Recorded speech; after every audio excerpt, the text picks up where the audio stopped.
change the story a little bit that you told. And I actually procrastinated on this with Paul, and was supposed to do it in person in April. And then, of course, we had to close down for COVID. And so I really appreciate Paul's, first of all, his initial invitation. And then secondly, his persistence in getting me to do this, because it's helped me to kind of think a lot about my experiences. So I want to just fill you in a little bit for those of you who don't know. In 2014, late in the year, Janice Beers, who was the coordinator for immigration and legal services at JSS, hired me as her Spanish, English, Spanish interpreter and translator. And I worked with her for a couple of years there at JSS, as Paul mentioned. And but I really needed to brush up on my Spanish before I officially started the job. So I started looking around for quality immersion Spanish schools in Latin America, and found Guatemala was fairly well known for that. And it was also an inexpensive place to live. So that's what brought me to Guatemala in late December 2014, and to study Spanish. And I went to a large city in the Western Highlands called Quetzaltenango. It's also referred to as Xela by its Mayan name. And I just fell in love with the place, and then continued to return. So I think I've made maybe 7 or 8 trips now, and each one, well, COVID has gotten in the way, but each time I go, I stay for a longer period of time, and it's become really a second home. So you all are very educated, so you probably know that Guatemala is in Central America. It's about the size of the state of Ohio. And it has both a Pacific Ocean coast, and that's around 200 miles in length. And then it has this small 70-mile Caribbean coast near Belize. Guatemala has one of the highest birth rates in Central America. I think it actually maybe has the highest. And it is the most populous of the Central American countries. It's also very rich in natural resources, which attracts a lot of foreign investment, and doesn't seem to eliminate or dispel the poverty there. So it's very populous, although it's also very rural. The concentration of the population is in Guatemala City, and then a couple of other larger cities. And almost half of the people are basically Mayan indigenous people who who descend from the great Mayan civilization that archaeologists are now estimating go back as early as 2600 before the Common Era.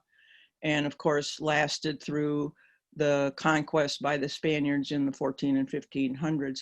So I'm going to talk a lot about the poverty of Guatemala. It has the lowest per capita income of the region, and 60%, actually now more than 60% of the people live in poverty. COVID has really affected the economy there because the country was completely shut down. 65% of the people are malnourished, and you'll hear a little bit more about that later on. So geographically, besides being in Central America, it has 4 kind of geographic regions. I spend most of my time, there we go, in what's known as the Western Highlands. They're part of a long volcanic mountain range that begins in northern Mexico and extends almost to Costa Rica through the western coastal area of Mexico and Central America. And then there's this northern plateau area, which is pretty much jungle And then we have a kind of a southern volcanic area here. And of course, there's tropics along the coast, the two coasts. And then there's some non-volcanic mountains up in the northern, in this northern area near the Mexican border, which we'll be talking more about. So Guatemala has 37 volcanoes. It's known for its volcanoes. 4 of them are active. The highest one is over 4,000 meters in height. And actually where I live in Quetzaltenango is over 7,000 feet altitude. So it draws a lot of international trekkers and climbers. But the volcanoes also are assets not only for tourism, but they provide a very fertile growing soil. And they're also significant for the Mayan because they're sacred in the Mayan spirituality. So here's a quick picture of the non-volcanic mountain range known in the northern part of the country near the Mexican. Karen, we're not seeing any pictures. You're not seeing any pictures? No. Oh, it says I'm sharing. I'm seeing them. I'm seeing pictures. Really? Yeah, I see the pictures on the left side with you Right. on the right side. Right. I see the pictures too. Okay. Anna, I don't know what's going on for you then. Nope, I see just you, which is fine. But okay, just don't worry yeah. about me. Go to screen share. You probably have to screen share on yours. I Ann. know I did. I Yeah. did. Well, that might be the problem. Okay, got it. Never mind. Thank you. Okay, yeah. Okay. We're Sorry. back. So just a quick couple of photos of the Cuchumatanes non-volcanic mountains near the Mexican border, because we'll be talking more about this area with regards to some of our students. So let's move on a little bit to the agriculture.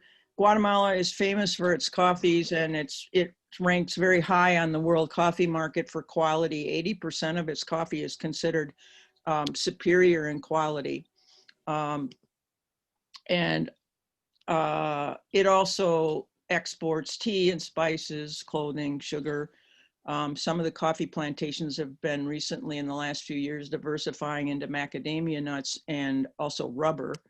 And of course, corn is where I spend my time in the Western Highlands, is grown almost everywhere because it's a staple for the Mayan. It's an ancient staple actually for the Mayan people that continues today throughout the rest of Guatemalan society. And it's also a sacred part of the spirituality of Mayans. This is an example of one of the coffee plantations that's diversified and is also growing sugarcane, rubber, and in addition to coffee that I toured. So I got to suck on sugarcane, which was very interesting experience. And here is an example of how rubber is extracted from the rubber tree. I think the system is somewhat like maple syrup, if you've ever visited maple syrup farms here in southwestern Wisconsin. Karen, Yes. Karen, I still cannot see anything. So You can't see anything either. I can see just you. And I don't know, and Moshe is not here. So Okay. I'm wondering where can I find you? I see you, but I don't see the pictures. So, but others are able to see the pictures that I'm showing, correct? Other people? Yes. Paul? We see the picture. I see the pictures Yeah. on the left. On the Yes, left side. I do The too. person's on the right. You're on Yes. the right, and the picture's on the left, and they're roughly equal size pictures, equal size frames. Huh, that's too bad. Yeah. Mine's right in the Oh. middle. No, yeah, mine yeah. is a very I large think- slide with a No. little on the. No, Um, I do just see. Do you have a, Share? So What? Oh, do you have a view options at the top of your screen? If you take your cursor to the very top of your screen, Uh-huh, I have. you see view options? Yeah. Or switch camera? How about switch Let's camera? see, leave. I see Zoom. I see mute, stop Yeah. video, If you share see, content, and participants and more. yeah, if you see Zoom ratio at the top, if you click on that, I it should see Zoom. have I an see. option of fit to window. Right. It's one of the options is side-by-side mode, which I think is the one you want. Under view options, go down side-by-side mode. I have an iPad. Is that what everybody is Yeah, using? I also? Chaya, I have an iPad. There's a Okay. switch camera round thing underneath leave. Do you see I a see white that. button there? Press that, see if that helps. If it switches, I see if just that see makes it. some scenery of a field. Good, good. That's it. Okay, now, That's that's it. what we're looking Okay. at. Okay, Oh, okay, okay. All all right, right.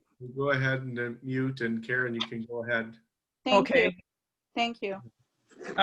So this is just a showing of the growing of crops on the side of volcanoes. This actually doesn't show how steep most of the growing is, and so most of the farming, if not, I would say 95% of the farming is really by hand. There's not really much use of machinery because of the steepness of the slopes. So we have, the climate allows for, similar to Israel, allows for buying your fruits and vegetables year round out of doors, or some of the markets are indoors. And basically one of the reasons I love going is because I can get all kinds of fruits and vegetables fresh all year round. Fishing is another common thing. And this is the main freshwater lake in the Western Highlands, surrounded by volcanoes. It's known as Lake Atitlan. It's a magnet for tourism. And so you can take boat tours around the lake and visit various Mayan villages and cities around Lake Atitlan. There are also a few Spanish schools around there.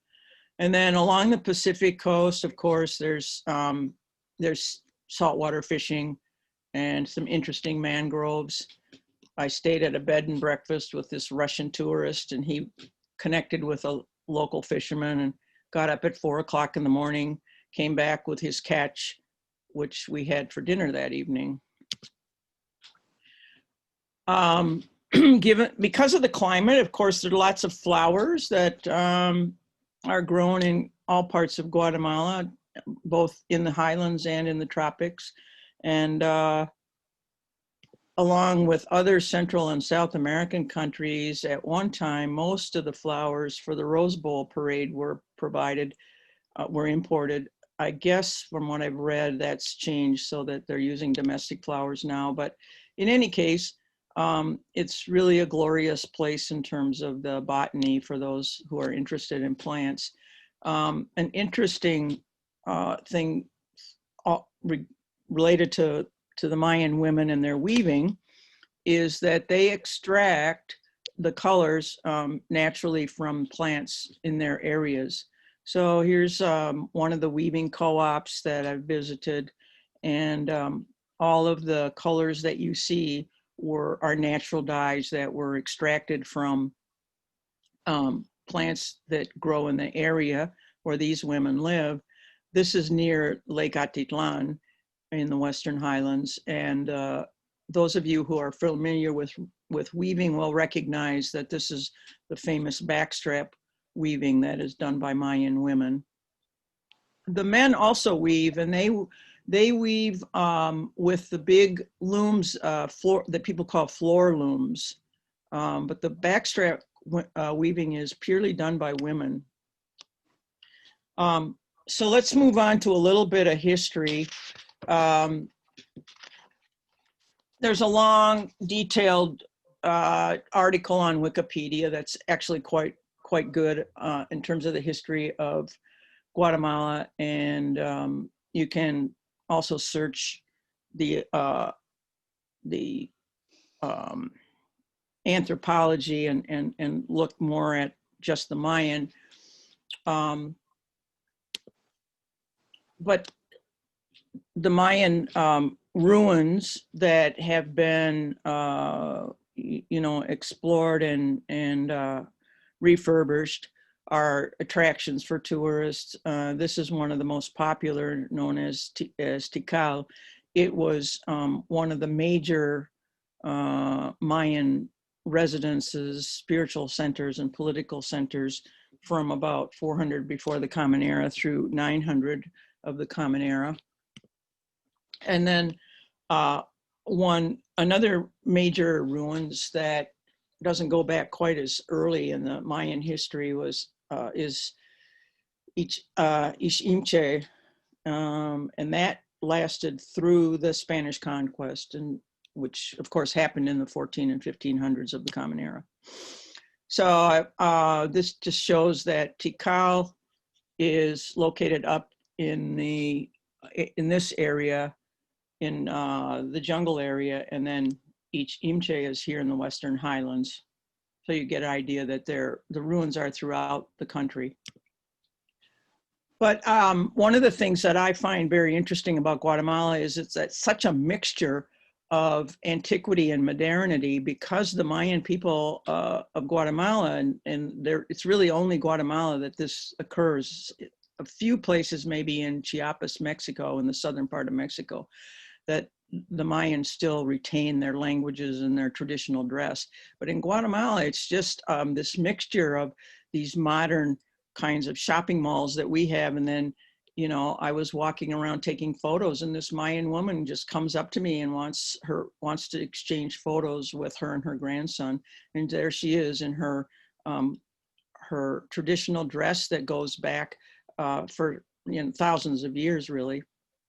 Another example of the mixture of not only modernity and antiquity, but also of Christianity and the Mayan spirituality, is this small church, which was built, it's very old. It was built during the conquest by the Spaniards. For the Roman Catholic conversion of the Mayan people, and along with all the icons of Roman Catholicism, is interlaced. It's all interlaced with Mayan symbols that come mostly from the environment and from nature. A lot of little animals and trees and plants. So I want to get back to the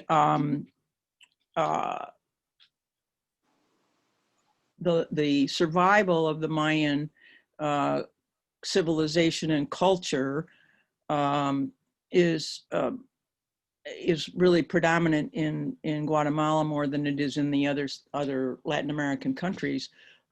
This is a map of Guatemala showing the various dialects of the ancient Mayan language that are still spoken in Guatemala and what parts of Guatemala they're spoken in. And you're going to meet a few of our students who speak some of these languages a little later on in the show. Actually, here are 3 of our students, and I chose this slide mostly to point out the differences in the traditional dress based on language. So the young woman in the center, her name is Piana, and she comes from the Ixil Triangle area, which is up in the Cuchimatane Mountains. And I'll show you some more photos of her family. And when you go into that area, you see all the women and young girls dressed in these bright red wraparound skirts, and then the brilliant embroidered blouses, and they often are wearing some kind of a woven head covering. On the left is another one of our students, Mabeli, and she comes from, I believe, a Quiche speaking group in the Western Highlands. And then on the right, we have a couple of other students, Nora and Ophelia, and they are also from a different community in the Western Highlands, and their language is Cachiquel. I visited Piana's family. This is her mother sitting. Well, first is Piana holding, I believe, a little niece, and then her mother, who does not speak Spanish, only speaks Isil, and one of the sisters, and then the grandmother, maternal grandmother. So this is all maternal line, and then one of Piana's sisters who also speaks Spanish. And so I wanted to show you the traditional dress, and then it's another example of how when you go into the smaller, more isolated communities, especially up in high in the Western Highlands or up into the Cuchumatanes Mountains, you come upon particularly the women who do not speak Spanish. They only speak their Mayan dialect. Piana actually, her first language is Isil, and she's very fluent in Spanish. Another small community in the Cuchumatanes, about an hour and a half from the Mexican border, is known as Todos Santos. And this is an example of one of the few communities where the men still retain their traditional dress. Most of the men now wear Western clothing because they have been migrating they've been migrating to the north, to the US for jobs so that they can support their families. Another example of traditional male dress, let me go back. This community is a mom-speaking community, and then in another city in the Western Highlands, more to the south and east, is Quiche-speaking community. So you see the difference in the dress. And this fellow is from Solola, which is around Lake Atitlan or near Atitlan. And again, a difference in the dress. In fact, it doesn't show his traditional garb from the waist down, but he actually has on one of the wraparound skirts. So occasionally you come across some of the language groups where men will wear a kind of what we would call a skirt over their pants, whatever pants they wear. I personally find there's a kind of a rhythm to daily life in Guatemala, which is governed by the preparation of handmade tortillas 3 times a day for breakfast, lunch, and dinner. Again, corn is a staple, or tortillas are a staple. Corn, and they only make their tortillas from corn. They make them from blue corn, from white corn, and from yellow corn. And it kind of is an indication of how significant spiritually corn is. In this museum, we see it laid out in a kind of a spiritual formation, indicating the 4 cardinal directions on the compass, which is typical of the Mayan ceremonies. And back to the rhythm of the day. So wherever you go, in any little neighborhood or any little tiny village or city, you walk along the streets and there's these signs up in everybody's different houses or different little businesses or little restaurants where tortillas are available fresh 3 times a day for breakfast, lunch, and dinner. My favorite are the ones made out of blue corn. They're really very tasty. And a typical breakfast in the upper right-hand corner, the photo is showing, scrambled eggs, black beans, fried plantains, and tortillas, and coffee. And then lower right is kind of a tourist meal that I ordered from a restaurant when I was spending some time at Lake Atitlan. So, but it still shows a common fresh vegetables and rice and so forth. On the left, I needed to show you my friend Doña Rosario, who owns a little breakfast lunch place in Shayla, where I live. And she's just really this wonderful woman who makes excellent food. So I try to get there a couple of times during my stay. Oh, I need to go back and tell you about her. So those, you're seeing the tortillas. So she goes out every morning, probably around 5, and buys corn. And then she walks the corn over to some guy who has a mill who grinds it for her. And then she walks back to her restaurant, her little restaurant, and she starts making the tortillas and the other food to sell for whoever comes in to breakfast. So here's a typical example of how Mayan ceremonial settings might look. Our students set this up for us for one of the programs that they did, but I wanted to show you how colorful they make these arrangements and how they always indicate the 4 directions with either candles or flowers or both. And there you see again how the corn was exhibited in the museum along the same lines as a ceremonial setup. It's kind of interesting how I think one of the ways that the Mayan have survived is because they were converted to Roman Catholicism by the Spaniards, and then during the Reagan presidency, sort of the green light was given to evangelicals. And so now many are converting to evangelical Christianity, but they always maintain this kind of mixture where you'll see a church with Christian iconography, and then you'll see it somewhere a ceremonial site that's for Mayan ceremonies. Now, in this case, I didn't encounter any kind of Christianity here. This was just purely Mayan ceremony. There's always fire, and at night they'll use candles in addition to the fire. So again, the juxtaposition of the Roman Catholicism from this very ancient cathedral that was built by the Spaniards, and then at the front of it is a Mayan altar where there's always a fire burning, there's always incense there, and some people say, I have not seen this, but some people say there's regular sacrifice of chickens there.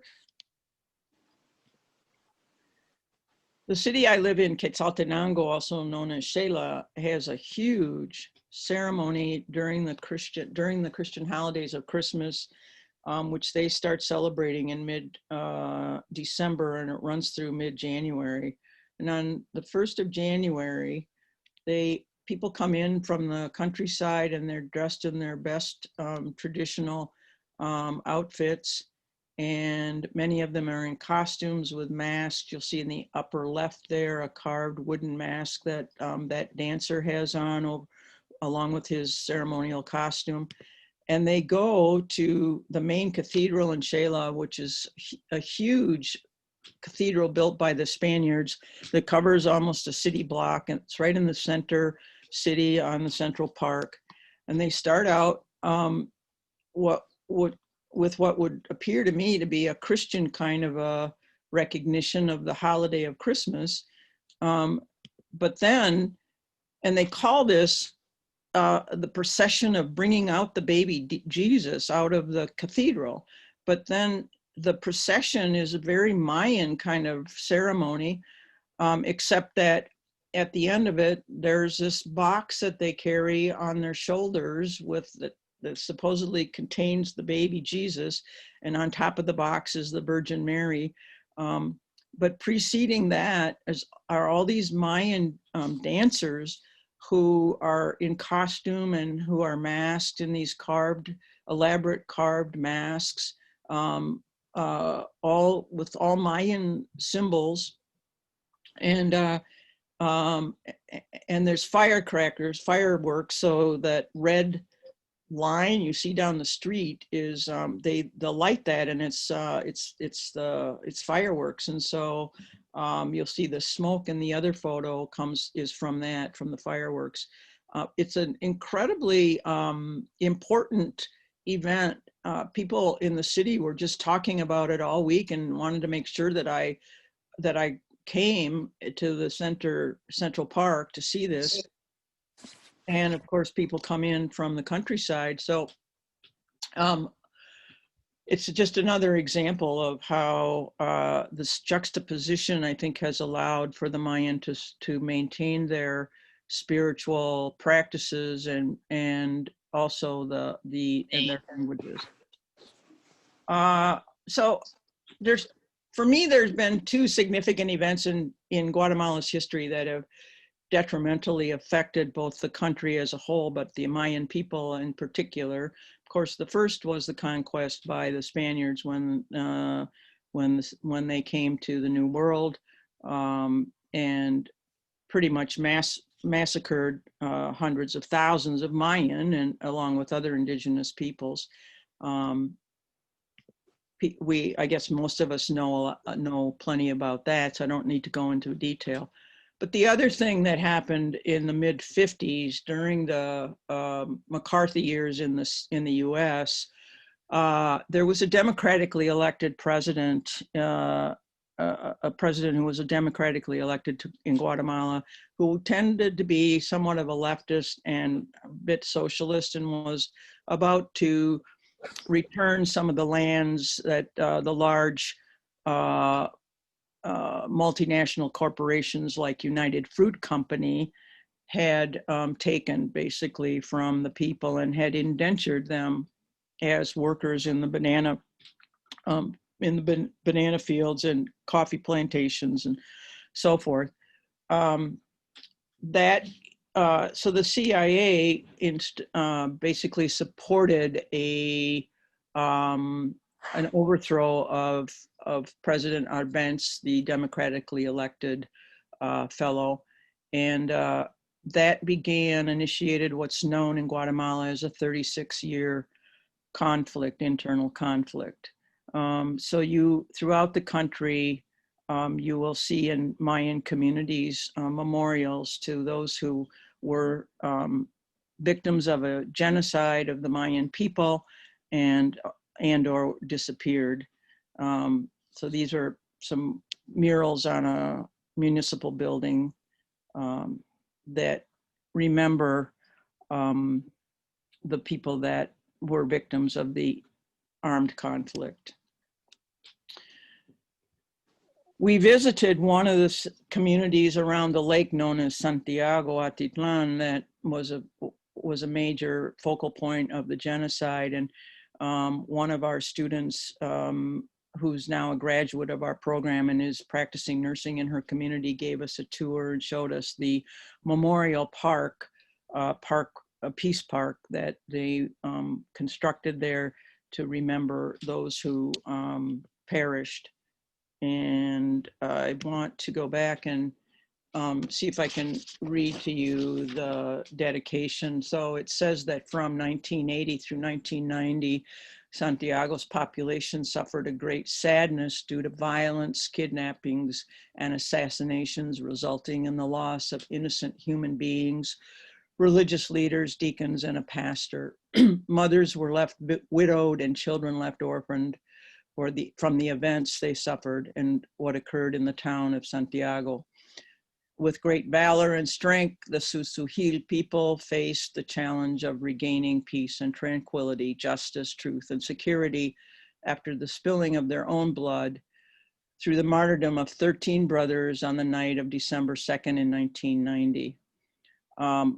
The father of our student that you see there, who's giving us the historical perspective, he disappeared he was one of the disappeared for about 36 hours.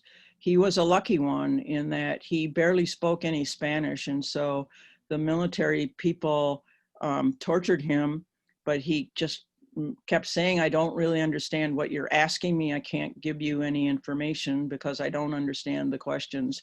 And finally, they just let him go.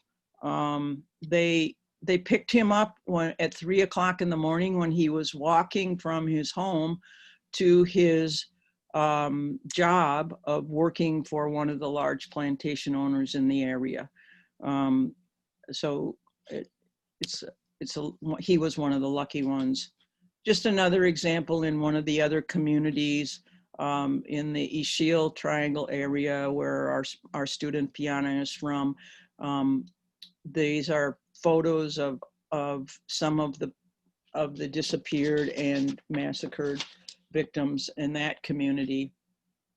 I wanted to give you some figures from that area. The estimate is that there were 120,000 who lost their lives and 46,000 who were disappeared, who people have never been, their family members they've never been able to even find remains. So just back to Piana's community, it has a long history of being a community that doesn't succumb to whatever abuses it's had to experience, whether it be from the colonial government of the Spaniards and their exploitation of the land and natural resources, or whether it was later on in the history of Guatemala when the European families came in and set up large coffee plantations, banana plantations, and so forth, and basically indentured the Mayan people.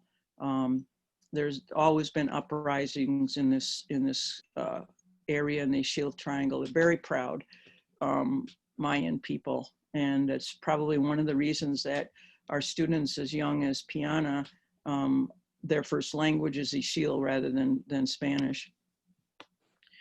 Piana, of course, was born after the peace accords were signed in the mid-90s, but she did tell us that the way her family survived was by hiding in the caves that are found in the Cuchumatanes Mountains above where they live. So in 2019, 265,000 Guatemalans were detained on the US southern border. It doesn't even account for all of the Guatemalans who came across who were successful in crossing the borders and attempting to find work in this country.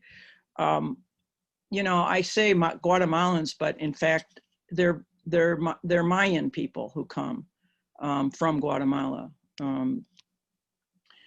So why do they come? So they come right now. The main motivator is climate change. There's been a dramatic loss of rain for probably 5 or 6 years now. And it's very difficult for them to even eke out subsistence farming to feed their kids. So one of the villages up in the Western Highlands, San Juan de Atitan, is known as being one of the poorest in the world. You'll read even in the New York Times about adults who themselves forego eating for a day so that they can have a couple of tortillas for their children. In 2019, there were 15,300 cases of acute malnutrition in children under the age 5. That was up 24% from 2018. I can tell you that recently we spoke with our contact with the program, or the executive director with the program that we work with, and it's now even higher because of COVID. And if you were to travel there, you would observe quite easily that 50% of the Guatemalan children suffer from stunted physical and cognitive development. So here we go. We're with my student, Elgar, who made me embroidered my shirt that you saw. And he's from Cabulco. So I want to talk to you about an article that appeared in the New York Times in August of this year, written by a fellow named Verini. And he documents how Guatemalans have been migrating to the U.S. for years. I have a friend who received a citizenship through the amnesty program during the Carter presidency. But the mass migration really heightened during the 80s, during the Civil War and the genocide, the peak of the genocide. And again, I wanted to just underscore that this was really initiated through a covert operation by the CIA in the mid 50s as part of the Red Scare, because of the socialist leaning democratically elected president. So that began the 36-year conflict, which although peace accords were finally signed in 1996, the Mayan continue to be seen as insurgents and experience serious prejudice. The concentration of wealth is incredible in Guatemala. And then there's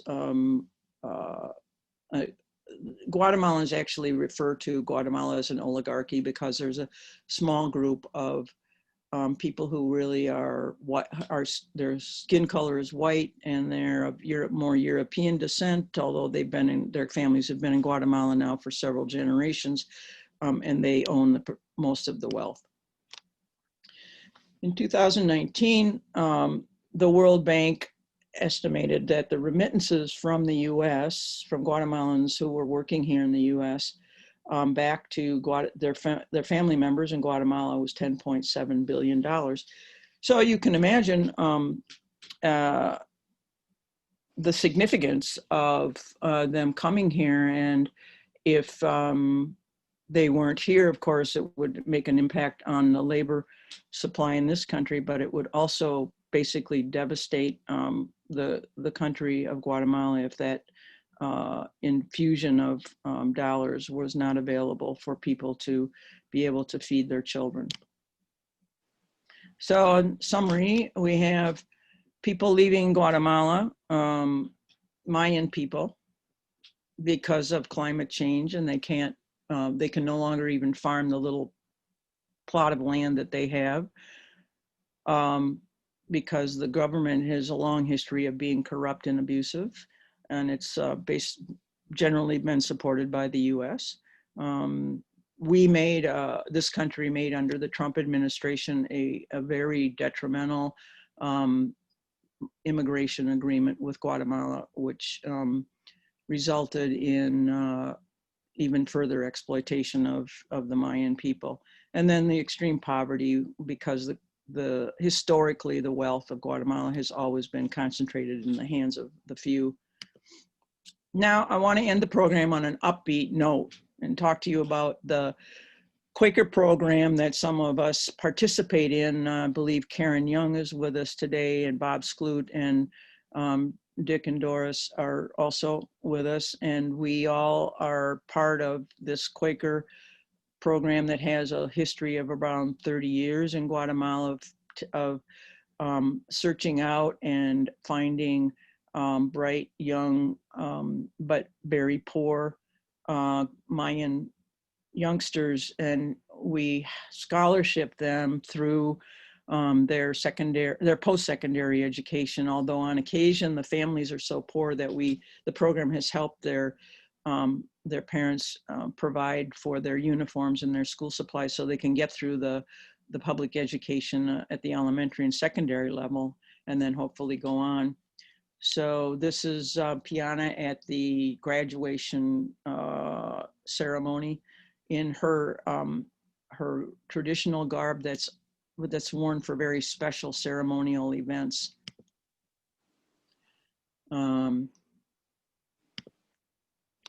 We meet with the students one-on-one during the mornings for the week and work with them one-on-one with their English as a second language. And then in the afternoons, we have free to go out in groups or individually in the city that we're in Antigua, and see the sights and try to do some more informal work with them on their English. In the evenings, we have a lot of interesting and fun programs like this one, where every year we have one night that's kind of a mock restaurant. So they study how to order their food. They study the names of different meals and foods and so forth during the day. And then in the evening, we get together and we all dress up as waitresses and waiters and maitre d's and bartenders. And then they have to order their food from us. And we all have, it's really great fun. And it's a great evening of just developing friendships with them. On the left, you can see one of the afternoon activities where we've gone out in a group of students and teachers and visited an organic farm south of the community of Antigua where this program takes place. And then we stopped and had some refreshment. And then on the right, you see a couple of our students preparing for the final graduation program where they entertain us. In 2019, this is a group picture of all our women students. And as you can see, all but one of them is dressed in their traditional Mayan dress.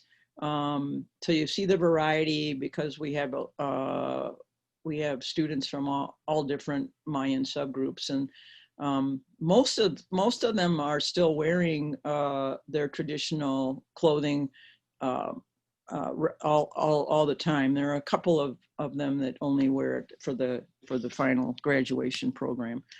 So I do need to give some credit, mostly to the people that I've met in Guatemala, and during the times that I've been there, and they're really the ones who have taught me everything that I know. But I did use a few sources. There's a Jewish Guatemalan fellow named Victor Perez who wrote in English. This is an English publication, Unfinished Conquest, and it documents in very great detail the 36-year conflict and the history behind that.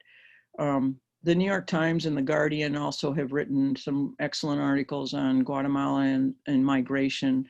La Prensa Libre is the national newspaper. It's a daily newspaper in Guatemala that's provided me with some of the statistics. And then I did find a formal study of remittances from the US to Guatemala. So I wanted to share that reference with you.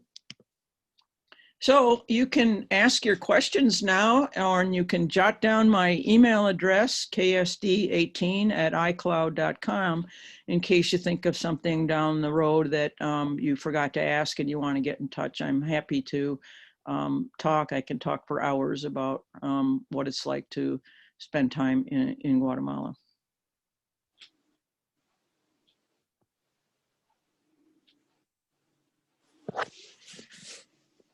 Do you hear us, Karen? Yes, Yeah. I do. Yes, I do. Okay. Okay. I have a question, if I may ask. Of course. Yeah. Are they, I didn't see any mentioning of computers for students. You said that you're teaching them English. Are they trying to also be educated in this area? When we were in Costa Rica, Moshe and I, they were very proud that in their schools, they have a whole room with computers so the students can be educated in this area. Is that something that Guatemalans are trying to achieve? Yes and no. I think you probably know that the standard of living in Costa Rica is much higher than it is in Guatemala. And I think Costa Rica probably has a more equal distribution of wealth than Guatemala. So if you were to walk into any of the public schools in Guatemala, whether it be in Guatemala City or in one of the isolated villages in the highlands or in the Cuchumatanes, you would find the kind of educational setup environment that you might have seen in America, you know, in the 1800s. I mean, people are barely have the students that we help come from families who can't even afford to buy their students notebooks or pencils or pens. Public education is free, but they have to buy their school supplies, and they have to buy a uniform. You don't see computers in those schools. Now, our students, when they're in the university, right now, they're all having to learn via Zoom because of COVID. If they were on campus, they would have access to to computers. And we do have students who are studying computer science and technology, and they're very adept, like our young people are here, at using their phones, but they don't have the same, it's not at the same level, and they don't have the internet is not as reliable there. So like, we're now speaking in this country about the effects of COVID in terms of class, economic class. So rural areas in this country, students are having a difficult time, or even in some of the cities, because they don't have consistent access to the internet for distance learning. That's the case for our students. They don't all have personal computers or laptops. They have usually a phone, but not necessarily a fancy, expensive, high-end iPhone. So they struggle just with the obstacle of not having the level of technology available to them. As far as the government providing that kind of setting, like you're describing in Costa Rica, the Guatemalan government does not provide it. No, it does not. It's a very corrupt government. Who knows where the money goes? Somebody pockets it so that they can live a nice high-end life, like they see in, like they, you know, like an upper class person from this country. And meanwhile, the majority of the country struggles to even feed its children. I have a number of So- questions here. Hello? Yes. Well, just for starters, what I see all these markets. What money are they using? What's the currency in Guatemala? The name of the currency is the quetzal. The quetzal is a tropical bird, which is the national bird of Guatemala. It's a beautiful multicolored bird with very long tail feathers. And so the denomination is the quetzal. Right now, the exchange rate is approximately, it hovers between 7 and 8 quetzales to the dollar. But Okay. you know, when I go in the morning to get tortillas for breakfast, I walk down a couple of blocks to one of the little places where somebody's making tortillas in their house, and I buy 4 tortillas because I don't eat any more than 4 tortillas for breakfast. That cost me 1 quetzal. So 1/7 of a dollar, I buy 4 quetzales. I buy 4 tortillas. I get on the bus, it costs me 17 cents to go from where I live, my bus stop near my house, to downtown Chela. Okay. Now my next question has. Wait, can you wait? Let someone else ask a question, then go back to you. I'd Yeah. really like to know how you deal with being Jewish there. Do you tell anybody? Does it matter? You know, how do you interact with that, since they're such a, you know, the Mayan are so religious? Or do they just don't have anywhere to even subsume that? Well, good point, and an excellent question. So there's a small Jewish community in the capital city of Guatemala, which is known as Guatemala City. and I have davened there a few times.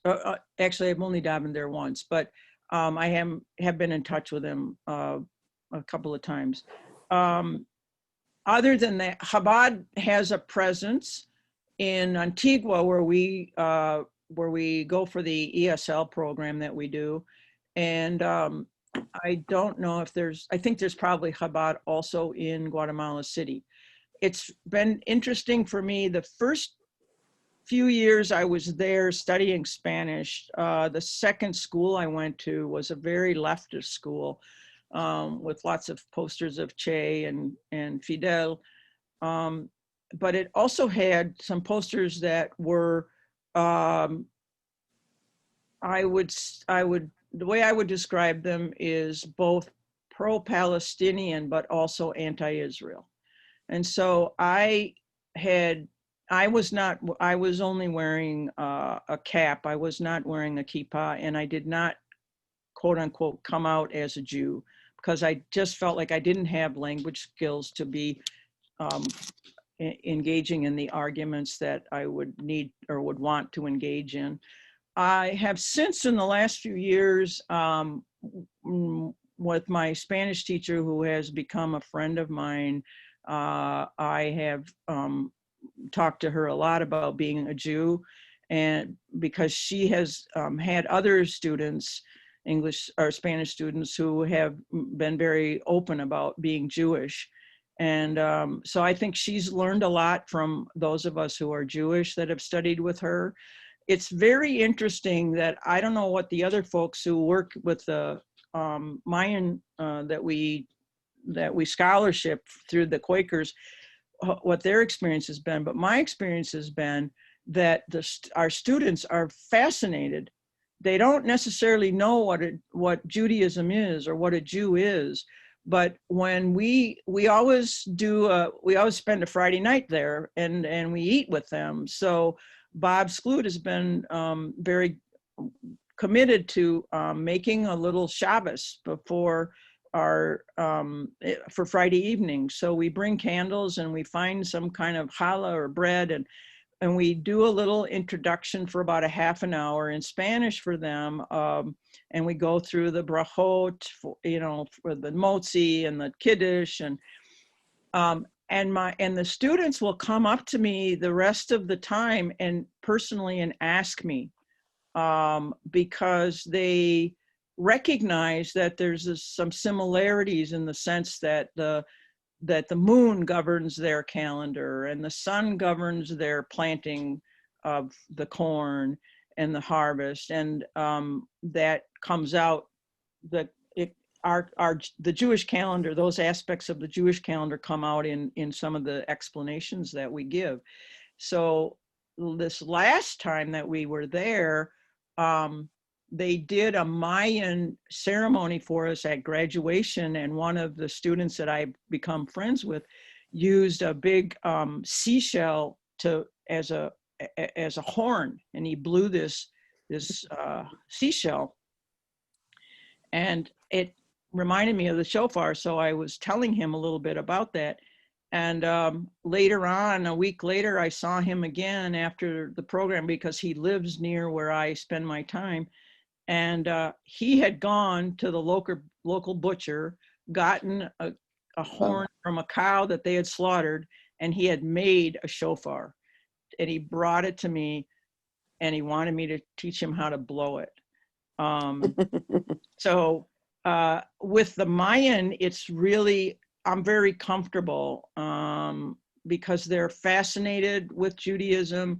They want to get to know us. They're very respectful. And they're accustomed to sort of balancing this conversion to evangelical Christianity and their Mayan practices all in one. On the other hand, the folks that are more like my teacher, for example, who was a leftist during the 36-year war, is a university graduate, and is not Mayan, is what you might call one of very few quote unquote middle class. She is. It was a challenge. I think because yeah, I think some of us who are Jewish who have been students of hers who have helped break down some misconceptions that she has about Jews. Yeah, but and it's interesting because when I davened at the community, I'm forgetting their name. I think they call themselves Adat Yisrael, or if I remember correctly. There's quite a mixture there. They have a guy who's from Colombia, who traces his ancestry back to Jews that went to Colombia, and a number of white Guatemalans who have married Jews who are now very committed to Judaism, have converted, and so it's yeah. So that's a long answer to a short question. Thank you. Yeah. Thanks, Karen.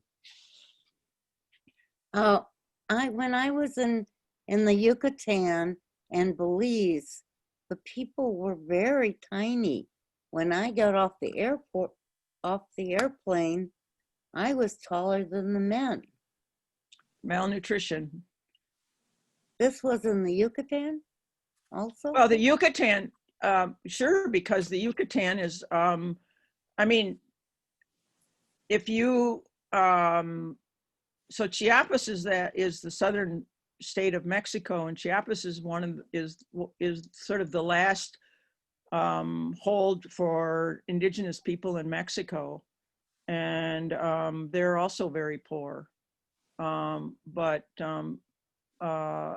Mexico is not so different from Guatemala in that there's also a concentration of wealth in Mexico. So you have a large swath of the population that doesn't get enough to eat, especially as children. So they just don't grow.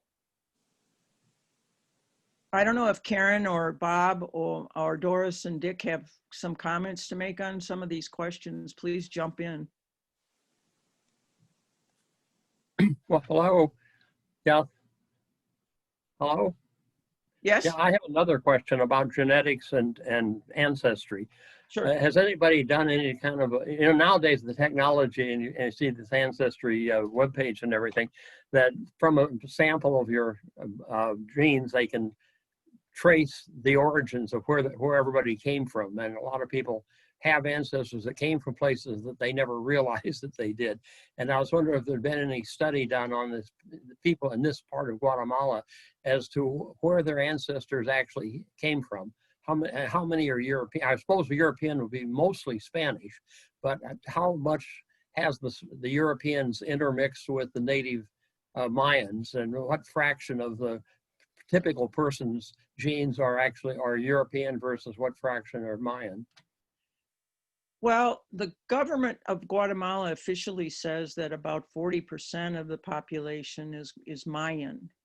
And if you go into the, into the villages where we visit our students, it's pretty obvious that those folks are from, that there's has not been much influence from Europeans or Spaniards in terms of mixing. In Guatemala City, you will see people who obviously are a mixture of Mayan and European descent.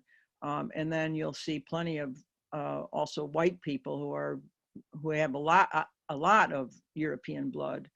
I don't have any official information for you. The folks that we're in touch with through the ESL program, the director of our program, Miguel, he's a Cachiquel Mayan. He speaks Cachiquel, Spanish, and English very fluently. And he would tell you that there's a larger portion of the population that's Mayan than the government admits to.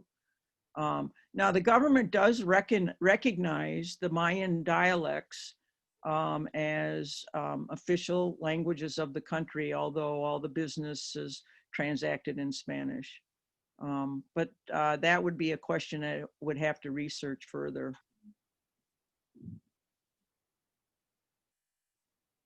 So we're a little past our time at 11:30, so feel free to take off. But if anybody has a last question for Karen, go ahead. Karen, Yes, can you hear me? yes. Hi. Thank you for a very good presentation, very interesting.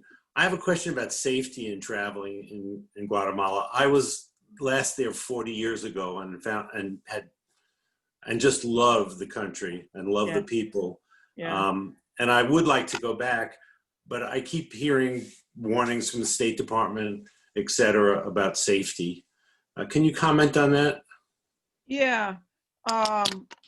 So the first time I went, I didn't know anything about Guatemala. Really, it wasn't on my radar. I mean, I had lived in Venezuela, I had traveled in Cuba and Puerto Rico and Mexico, Colombia. I had lived for a while in Chile, so yeah, the State Department hasn't really changed their verbiage for a long time, and I was in touch with a fella that was from this country who had done some volunteering with one of the Spanish schools where I was going in Shela, and I was in touch with him by email, and he said, "Well, Karen," he said, "it's really where you're going to Shela, it's fine." He said, "If you're going to have to come through Guatemala City because you have to fly into Guatemala City." And I would say, don't go out at night by yourself.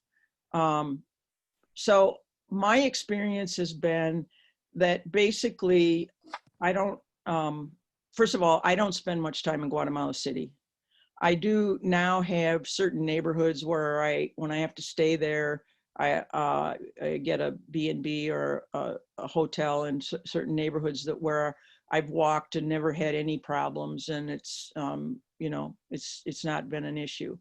The city that I live in, Shela, and the city that we do the English as a second language in, Antigua.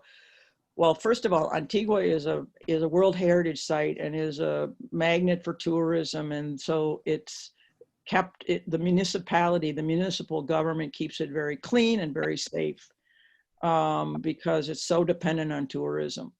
Shela has all these Spanish schools, and a lot of young college students come to study Spanish from North America, mostly from the US, some from Europe. And so it also is quite safe. I've never ever had any problems, and the last 3 or 4 times I've been there for extended periods of time, I've actually been living outside of center city of Shela in a very Guatemalan kind of a neighborhood, where people have come to know me because I'm the only gringa there. And, so I'm kind of a fascinating character for them. And people kind of look out for me more than anything. Yeah, I mean, Guatemala is part of what's known as the Northern Triangle, Honduras and El Salvador. So there's drug trafficking. The conduit from Colombia to the United States is right through there. And there are gangs, but I think they operate in certain areas. I've heard that it's sometimes dangerous to go up to Mexico by land up through the north, because that's part of the road for drug traffickers, and that people can be stopped and harassed or be endangered. There's the same kinds of things that happen here in our large cities. If you don't hang on to your wallet or your purse, somebody might come by on a scooter and grab it. But that could happen in the States. So I personally feel very safe. I don't feel any more endangered there than I do in this country. But it's a subjective thing. It is subjective. Well, we traveled around. We took the bus everywhere, and I never felt any danger. Yeah. I mean, I take the public transportation all the time. When I'm in Guatemala City, I have a Guatemalan fellow that I met through one of the B&Bs that I stayed at the first few times I came, who I've come to know. So he's my cabbie. I always call Don Cesar. He takes really good care of me. He always drives, he never drives through the more dangerous parts of the city. Yeah, so it's based a lot. My safety, I feel like it's because I've gotten to know people. But really, I think again, it's a subjective thing. I really do think it's subjective. Yeah. One more, I have a comment to make. You mentioned drying out and climate change and less rainfall in Guatemala. Yeah. And of course, you know, the Panama Canal is powered by rainwater. The rainwater in the Central Lakes powers the locks going into both oceans. If climate change means less rainfall in Central America, it's very likely that the Panama Canal is going to have a harder time continuing to operate. But offsetting that is, of course, the polar ice cap is getting thinner. The Russians have nuclear-powered icebreakers. And my prediction, if you're looking for a prediction for the future, is that the Panama Canal will probably get shut down at about the same time that the Northwest Passage, that is the ships going from the Atlantic back and forth between the Atlantic and the Pacific, are increasingly going to be going over the pole rather than through the isthmus. Yeah. I mean, I don't think we could say enough about the impact of climate change worldwide. You know, one of the problems now in Guatemala is not only that there's been a lot of drought, but when the rains come, they come in these deluges and these downpours, and the soil is so dry and so packed that it runs off rather than soaking in. So and that's again, those very heavy downfalls are also a part of climate change. So we have these extremes that are negatively affecting us. Karen? Yes. Hear me? Yeah, this is Doris. Hi, Doris. And I want to thank you for a really fabulous presentation. I learned so much from it. I can't believe it. Thank you. Really. That's a compliment coming from you for sure.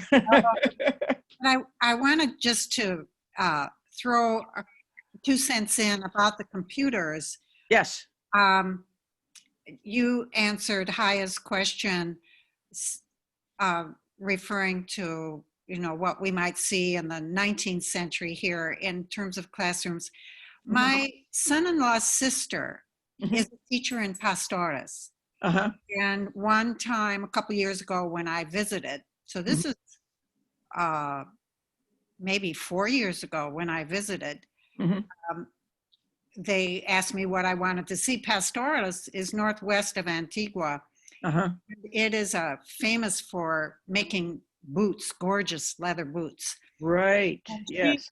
But it's a regular town, and she taught in the public school, and she was very proud of the computers in her classroom. She had multiple computers in her she did? classroom. Oh, okay. Yes. And in that same year, so this was, I think, 2 years ago, one of my 3 students, I had 3 students that year in the ESL workshop.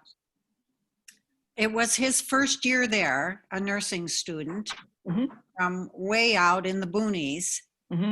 And he was a super student because he had learned English from the computer. He had studied English on the computer and then and learned quite a bit in the workshop then as well. So I think probably a little more variation in the access to computers than I your experience. That I applied. Yeah. Yeah. Just a comment, and I don't know if you would agree, Doris. So I was trying to sort of get at the fact that I doubt that the public schools provide that. I'm wondering if what you're describing might have been, one of the things that happens in Shela is there's a very large and poignant evangelical presence there. So there are a number of women's weaving co-ops there and storefronts, and one of them is supported by a church in I think in Virginia. So I'm wondering if it's possible that that there was a kind of an injection of aid from some outside source that was able to provide computers in the classroom, or well, I don't know. What would your comment be on that?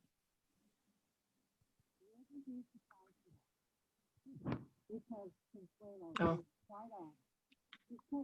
Any comment, Doris? Maybe we lost her. I think it Oh. just muffled. Okay. Karen, Yeah. I was just going to ask you if you're aware that there's some little shop on Regent Street. I've not been to it, but so my daughter was working in Guatemala once as a doctor, and I visited her there, and all the young people climbed a volcano, and I couldn't do it because of my knees. So I went into the shopping area, and I was wandering, and I went in one booth, and I got talking with the person, and she asked where I was from, and when I said Madison, she said, "Oh, we have a connection.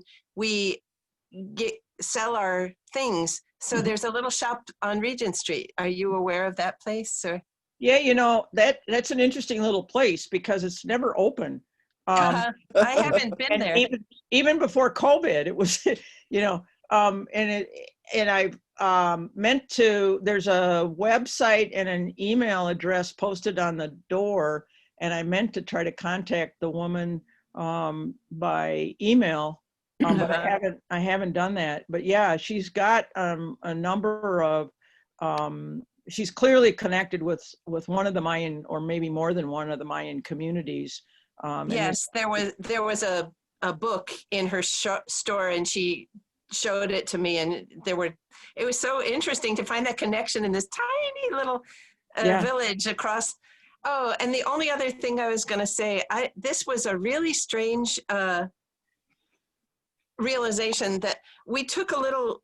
So a lot of people from the villages have to take ferries into.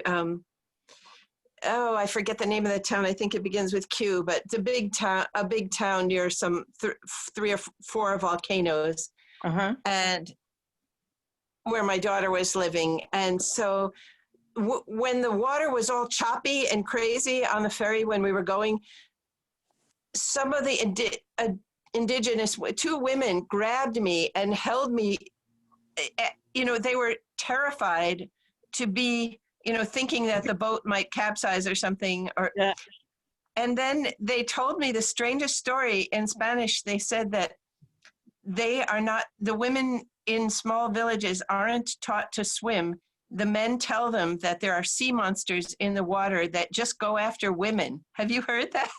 Well, I haven't heard that myth, but there's a lot of mythology around Lake Atitlan, which is a sacred, place for Mayan. But I have heard that there's maybe some sea monsters. Yeah. And, I hadn't heard that they only go after women. But I felt like that was a way to keep the women from learning how to swim and to feel independent, and they're just terrified because they have to sell their things. They have to go twice in the morning they go to bring their things, and then at night they go back, and each trip is just so scary for them. yes, and actually you're touching on another thing that I didn't bring up, and you know this word, machismo. The misogyny in Guatemala is horrendous, and the domestic abuse, both in the Mayan and non-Mayan communities, is very high, but particularly among the Mayan, it's not a great life for women, and In fact, the student the photo that I showed of the student who was talking to us about the Peace Monument in Santiago, she translated from the Mayan language to Spanish from her mother, and her mother told us the story of how difficult it was for her to allow our student to go beyond public school, to go out, because she had to leave their community to go to nursing school, to the nurses training that she completed. And the people in the village, it's actually not so much of a village anymore, it's a small city, Santiago. And they all started rumors that she was prostituting, and it was a huge thing for her family, both parents, her father and her mother, to allow her to continue her education.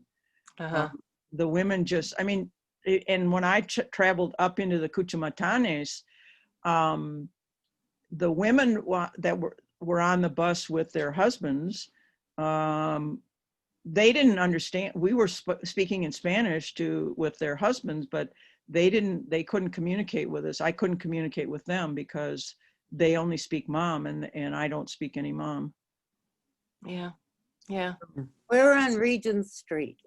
The corner of Regent and Allen, right next to the Regent Street grocery. Oh. You'll see a lot of the handiwork of the weaving in the windows. It's quite faded from being exposed to the sun all the time, but she specializes in doll clothing that's in the Mayan traditional dress. Okay. Well, thanks so much, Karen. My pleasure, Paul. Yeah, thank you. Thanks. Thank you, yes. For those who celebrate, have a wonderful Sukkot. I hope it doesn't rain all week. It just might, Karen. Yeah, Great presentation. Thank you. wonderful. Thank you Thanks so for being much. here. Glad you Thank all you. joined in. Thanks, Bye-bye. Karen. Thank you. Bye-bye. Well, everybody. Bye-bye. Sobresaliente. Stay well. ¿Qué dice? Sobresaliente. Ah, mi compadre. Sí. Ok. Ahora hablas. ¿Por qué no hablaste antes? Sí. Es una mañana, un día de silencio. Okay.